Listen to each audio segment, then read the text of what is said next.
across to Varanasi. As we all know, Indian Prime Minister Narendra Modi is in the holy city to file his nominations. And as you can see, these are live visuals coming in from Varanasi, where the Indian Prime Minister will soon be filing his nomination for Prime Ministership.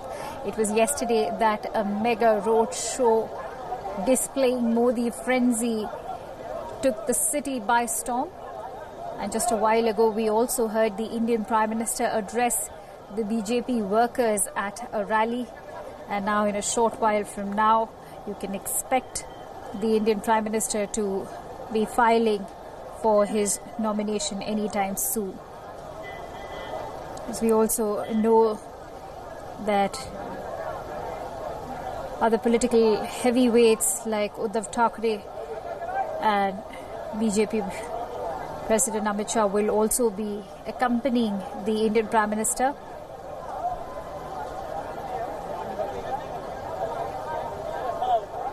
It is Prime Minister's second day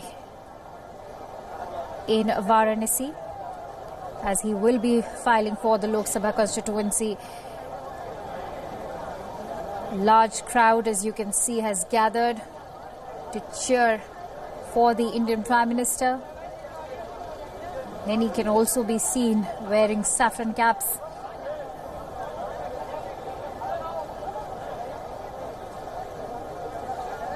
All this is taking place amidst heavy police security. The Indian Prime Minister will be filing for his nomination any time from now. And it was yesterday's mega roadshow that is still being talked about. He started that mega roadshow by paying tribute to the statue of Madan Mohan Malviya. The Prime Minister also took his roadshow through the holy city, passing through ancient temples and the ghats, which are extremely conspicuous to Varanasi. This was all done before he finally ended at the holiest ghat of them all, the Dashashwamedh Ghat.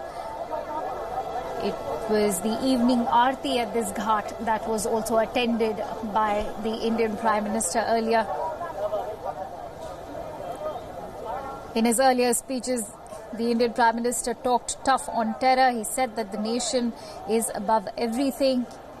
This has been his election blitz throughout his campaigns in the Lok Sabha polls of 2019. The Indian Prime Minister also thanked the people of Varanasi for their support and said that he was indebted to the people of the holy city, and he referred to the holy city of Kashi for electing him as the Member of Parliament. Remember, the Indian Prime Minister is filing his nomination from Kashi for a second time. In 2014, the Indian Prime Minister swept through the elections with a massive victory. It was over 3 lakh votes that saw the Indian Prime Minister defeating the Delhi CM Arvind Kejriwal. It was Congress's Ajay Rai who was fielded even last time. This is the second time for Congress's Ajay Rai too. But certainly much is being anticipated for the Indian Prime Minister, who is being seen as the strong man from Varanasi. As we all know, the holy city is the BJP bastion. Amid much pomp and show, you can see the Indian Prime Minister is all set to file for his nomination. Much security being beefed up out there. VIP cars almost strewn with rose petals. All this to mark the nomination of the Indian Prime Minister. And as we all know, just before he files for his nomination, the Indian Prime Minister will be offering his prayers at the Kal Bhairav temple, which is, of course, a very renowned temple in Varanasi. And this will be done shortly before he files for his nomination papers from the Lok Sabha seat of Varanasi. The nomination procession would start from Maldihiya, where Mr. Modi will garland the statue of Sardar Vallabhbhai Patel. And this nomination will be culminating at the collectorate in Kashi. We can also expect senior BJP, NDA and NEDA leaders to accompany the Indian Prime Minister as he files for his nomination from the holy city. Let me also share the schedule with you. 8 a.m. The Indian Prime Minister met booth-level workers. He also has been offering his prayers at the Kal Bhairav temple, as we just mentioned to you, is a very renowned Hindu temple in the holy city. You can now expect him anytime to leave for the nomination center and file for his nomination. And in a short while from now, you can also, there you have it, the Indian Prime Minister, the BJP strongman, garlanded and walking through the gullies of Varanasi. Quite a rapturous response out there for the Indian Prime Minister. And let me also go across to our political news editor Kartikeya Sharma, who joins us live from New Delhi. Kartikeya, a second time nomination for the Indian Prime Minister from Varanasi. This indeed is another historic moment, not just for BJP but for the entire country, because you can certainly sense the fervour. But if I were to ask you, you've been keenly following Indian elections for over the years. How do you analyse this visit by the Indian Prime Minister compared to what it was back in 2014? You see, there is a paradigm change which has been injected by Bharatiya Janata Party. If you look at the elections of Rajiv Gandhi, Indira Gandhi, Narasimha Rao, or for example, Manmohan Singh was never the Lok Sabha MP. You know, the Prime Minister's constituency was always a private affair between the Prime Minister, his immediate family and the constituents. Larger party would not operate in that environment. Larger party would not be seen in those constituencies. Now what Narendra Modi has done is that he has made Varanasi as a show of strength, which means that the larger party, other leaders, alliance partners, all of them have been invited to be there. So now he has completely reversed the model. It's like when Sonia would go to Rai Bareli or when Rajiv Gandhi would go to Amethi, the party will not follow. You know, the whole Congress organizational structure of Amethi and Rai Bareli were different, treated like home, bastion or something which was personal in nature. But for Prime Minister Modi, it is not like that. He makes it a party affair. And I think it is also because of the fact that he comes from RSS as an organization. And Congress as another organization has family at the center of affair. So intrinsically, you know, both organizations behave differently. So hence people on top of these organizations would behave differently.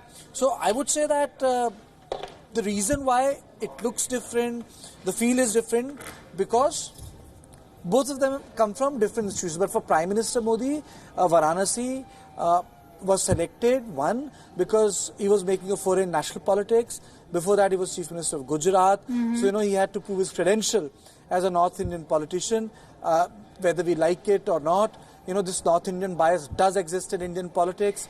People are very, you know, generally, reportage is very Bihar and Uttar Pradesh centric, without realizing that other states have also played part in making prime ministers, whether it was doing away of powerful satraps when Jawaharlal Nehru was the prime minister. It was K. Kamaraj plan, the man who came from Tamil Nadu. Right. Who actually orchestrated that plan, right. Or Chandrababu Naidu, who ensured that you know, NDA survives, or George Fernandez, the man from Mangalore, who went on to win from Bihar. So, you know, southern states have also played a very important part, or Andhra Pradesh, YSR Reddy, the former late chief minister. So saying that, I would say that there's a lot of symbolism here, and the symbolism is that India has also historically witnessed a shift from constitutional nationalism to cultural nationalism.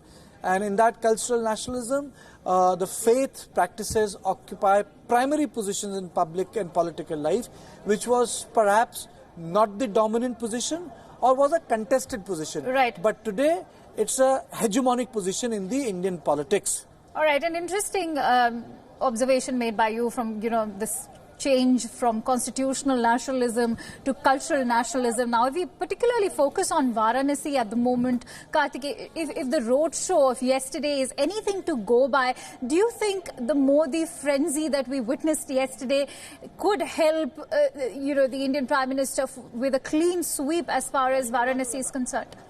I would say that the Prime Minister Modi would have won. Whether Priyanka Gandhi would have fought from that seat or any other person, he would have won. Very rarely incumbents lose. The only time an incumbent Prime Minister has ever lost an election, ever, was Prime Minister Indira Gandhi. But those were the days of emergency. There was a wave against her. Both Indira and Sanjay Gandhi lost. So that's a different thing. I don't expect any incumbent to lose. Prime Minister have chosen not to, former Prime Ministers have chosen not to contest. But I don't think that we have that I would say, political heritage of making sitting Prime Ministers lose. No, we don't. It's not there. So I would say that he's going to win hands down. And I think that for Priyanka to time her, or the party to time Priyanka's not fighting elections from Varanasi so late, will also boomerang. They should have done it earlier. Rahul Gandhi should have done it way earlier. Karthik, the other question that I'd like to ask you is that, has the Congress played it safe by not finally fielding Priyanka Gandhi and instead of that going with Ajay Rai? I think, it's a layered question you have asked me. One, if Congress wanted to field Priyanka, it could have been done. But then the intent within should have been visible 6 months before. And Priyanka would have given a good fight. I still think that Priyanka would not have been able to defeat Prime Minister. But it would have been a good fight. And I'm saying this not because that people have not lost elections. Former Prime Minister S.D. Deve Gowda lost election to Tejaswini Gowda. So he was not a sitting Prime Minister then, but a former Prime Minister has lost. You have giant killers like Ajit Singh, losing to the former police commissioner of Mumbai. Those things have happened in politics. Raj Narayan defeating Indira Gandhi. Those things have happened. But problem is that the suspense they thought would create media space, which it did, ultimately by declaring it so close, after creating so much of suspense, has given the message that maybe Congress developed a cold feet. But the reasons were different. But no one is going to believe those reasons. And the reason was that why would you use an asset for a battle in which you know that you're not going to win? But the question is, who took that call? Why was the suspense allowed to exist for more than 30 days? Yes, a suspense can exist for 10 days. But then even then, when this question was asked to Rahul Gandhi, why did he say, I like suspense? I'm neither going to confirm it or deny it. In politics, certain challenges have to be taken seriously. Both Arjun Singh and Sharad Pawar have paid price for being perpetual challengers, but they were never received seriously as contenders. And people who become contenders, they are the winners, like VP Singh and Narendra Modi. So, I'm giving you these examples because Priyanka has said this in 2012 as well, when she used the word "aun kya" in front of TV cameras and in context of Mayawati. These are Indian political nuances. And nuances make or break your persona. Absolutely. On that note, Karthik, let me also toss across to my colleague Mohammed Saleh. Saleh, it's over to you. Thank you very much indeed, Akansha. So these are live scenes that we are getting from the temple town of Varanasi, where Prime Minister Narendra Modi is, of course, carrying out a pretty impressive roadshow. Remember, this morning earlier when he was addressing a gathering, he said this time round there is a pro-incumbency wave and therefore he expects that he will be able to win rather comfortably. And these are the scenes from Varanasi. And yesterday we of course saw the massive roadshow by Prime Minister Narendra Modi, and today he'll be filing his nomination papers at the Commissioner's office. And of course, before heading out for this, he is also expected to head over to a temple where he'll be offering a puja, and post that he will be filing his nominations. Remember, Prime Minister Narendra Modi for the first time contested from the constituency of Varanasi in 2014, where he managed to trounce his opponent Arvind Kejriwal. At that time, who was expecting to be some sort of a giant killer, he had tried to, of course, come take on, at that time, candidate Narendra Modi, but he had been very easily trounced.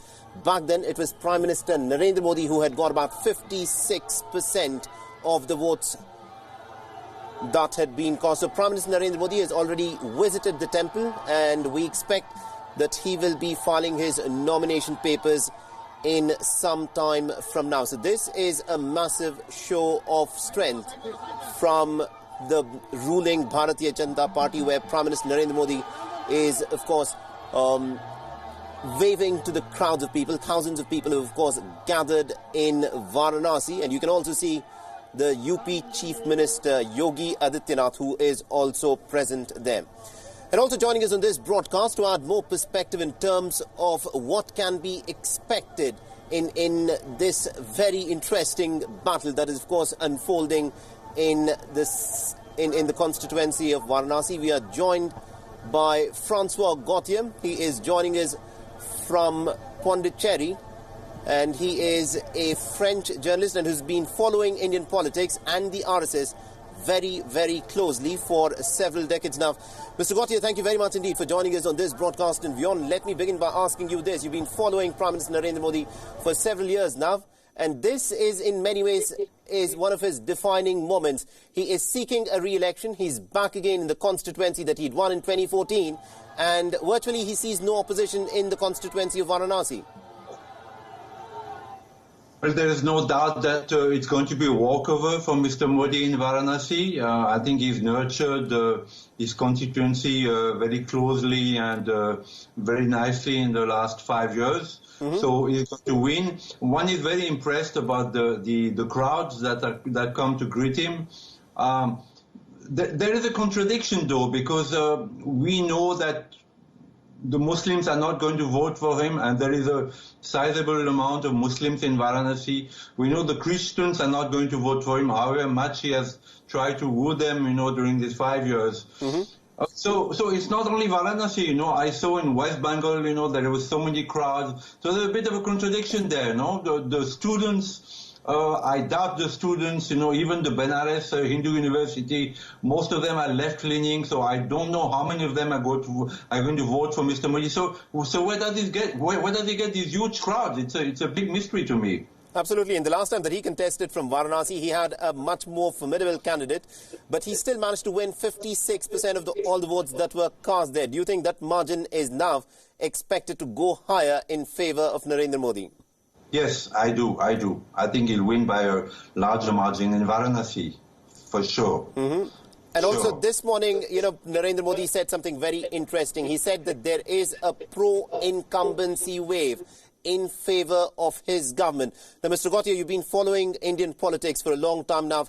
Do you agree with this assessment of the Prime Minister that there is indeed a pro-incumbency wave in his favor?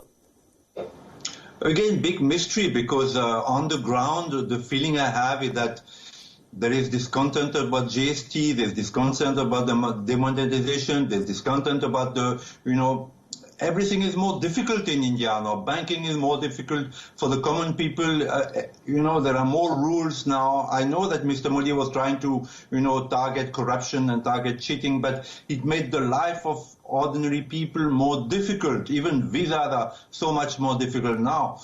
But the crowd that he gets, he looks like there is a Modi wave. But my assessment on the ground is that he's not going to get as much as he had in 2014. But I may be wrong again. Mm-hmm. Because the crowds are fantastic. Even in West Bengal, where he's not expected to do so well, even in Kerala, where he's not expected to do so well, he's getting huge crowds. So what we hear on the ground and what we see in terms of crowds and enthusiasm, there is a contradiction there. Absolutely. So I'm baffled, actually. I'm very baffled. But I do think that he's not going to get as much on overall. All right. Forget about Varanasi. Overall, he's not going to get as much as he did in 2014. All right, that's an interesting assessment. Now, Prime Minister Narendra Modi has in fact offered his prayers at the Kal Bhairav temple in Varanasi. He is, of course, expected to leave for the collectorate's office in just some time from now. Now, Mr. Gauthier, the other question that I want to ask you about is we are virtually done with more than 50% of the election, with the 3 phases having been completed. Now, there are 4 more phases, but these predominantly will be fixated towards the central and the northern part of India. Now, in the first three phases, the focus had been on the south. The entire of southern part of India has voted. But do you think that this is where it actually gets very interesting for Prime Minister Modi? Because the last time round, the BJP managed to win virtually 90% of the seats that they contested in what is described as the Hindi heartland of the cow belt. And now here is where the strike rate for the BJP is going to be very high. And this is the phase, these are the phases that will matter for Prime Minister Modi. Yes, but if one goes by the results of the state election, in Uttarakhand, in Rajasthan, in, Madhya Pradesh, these were not good results. The BJP didn't do well. I know that they say in India that, people vote differently statewide and when it comes to central elections. Mm-hmm. But I don't think it's going to do as well as it did in 2014 again, whether it's UP, whether it's, Himachal Pradesh, whether it's, the some more central, maybe Gujarat. I'm not sure, but Amit Shah, he's never been elected. He's not a politician. He's a politician in terms of having been a minister, but he's never stood an election. So I still think that Mr. Modi is not going to do as well in the north in 2014. But the crowds are saying yes, he's going to do even better. So big question mark. I'm not a prophet. But on the ground, it looks like he's not going to do as well as he did in 2014 in the north. That's my assessment. All right, no one is a prophet, and we will, of course, Mr. Gautier, get to know as to how well Prime Minister Modi does on the 23rd of May when the results are out. But the other issue that I want to talk to you about, Mr. Gautier, is the symbolism of the Prime Minister, in fact, visiting temples, because this was not something that was seen this prominently in elections earlier in India. In the meanwhile, what we are also looking at on our screens are several of the cabinet ministers. We saw Piyush Goyal there. We also see the former Chief Minister of Tamil Nadu, Paneerselvam, who's sitting there. Ramvilas Paswan, the man who knows how to judge which way the winds are blowing in Indian politics. We just saw him there. And then Nitish Kumar, someone who's had a bit of a fractious kind of a relationship with the Prime Minister, is of course now sitting very firmly in the NDA camp. Meanwhile, our senior political affairs editor Kartikeya Sharma is also joining us on this broadcast. Kartikeya, let me direct this question to you.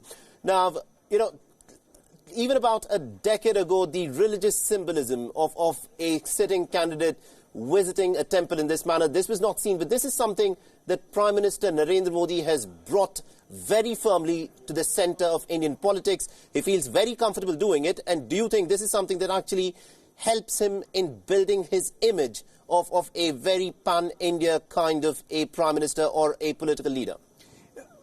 See, I would say that this is not something which Narendra Modi has started. Mm-hmm. This was started by Indira Gandhi after she came back to power in 1980s. Right. Indira Gandhi started to use certain Hindu cultural symbols very publicly to reassert her leadership in the subcontinent. Mm-hmm. So if you look at the pictures of Indira Gandhi in color from 1980 to 1984 onwards, you will find hundreds and hundreds of pictures of Indira Gandhi visiting temples publicly. But that's not the issue. Anyone and everyone can visit a temple. Mm-hmm. The larger issue is that was Narendra Modi the first person? No. I think it was started by Indira Gandhi. For example, in 1988-89, the public posturing in context of religiosity was not done by any other party but by Congress. Rajiv Gandhi actually opened the gates at the disputed site. So what has happened in 2014 and 2019 is that the cultural nationalism has occupied the